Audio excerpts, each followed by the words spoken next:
പരിചിതമേതോ പരിമളമായി അറിയുകയായി ഞാൻ എന്നിൽ നിന്നെ.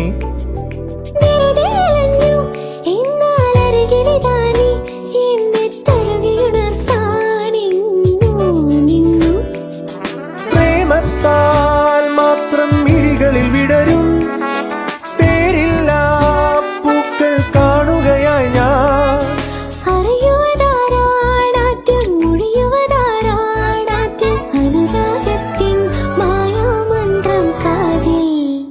ഇന്നെഞ്ചം നീലാകാശം